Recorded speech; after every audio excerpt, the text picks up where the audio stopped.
Hey kids, today's show is brought to you by the letter 4 and the number potato! I'm a stupid private.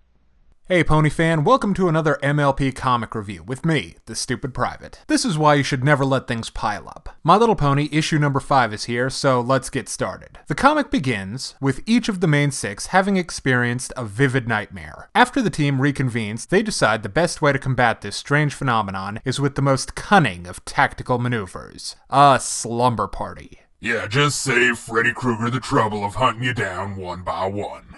As the 6 friends drift off to sleep, the nightmares begin. Each one sees something different. Twilight, of course, sees herself being kicked out by Celestia.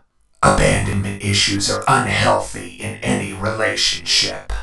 AJ sees ruin befall the family farm. Pinky dreams of every comic's worst nightmare. Dash sees her wings getting clipped. And Fluttershy basically has to relive her gala experience all over again. But Rarity sees herself replaced and abandoned by her friends. This seems to be exactly what the shadow demons from the Nightmare Dreamscape are looking for. So they immediately spirit away our favorite fashionista to the dark of the moon.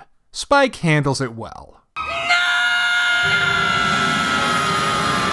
But not to fear, the remaining 5 receive a little royal assistance. From Princesses Celestia and Luna. Classic. After some spooky talk from Luna on the coming of a great and terrible darkness, the decision is made to go to the moon. This issue comes to you from writer Heather Nuffer and artist Amy Maberson. Both have done a fine job. Let's start with the art. Amy really has big shoes to fill, following on the heels of Andy Price, who has a great talent for packing comedy into every panel. His work looks like a cartoon, but Amy's work looks like the cartoon that the comic is actually based on. There aren't a lot of background gags, but if you look closely, you'll catch a glimpse of a Sonic Rainboom and BFFs Lyra and Bonbon. But most of the time, Amy tends to use her talents to illustrate the highly detailed backgrounds and locations. This is also a good time to discuss the difference in tone between this issue and the ones that came before. Although far from actually scary, I mean, look at what we're dealing with here, issue number 5 is darker in tone than anything I've seen. Other than cupcakes, of course.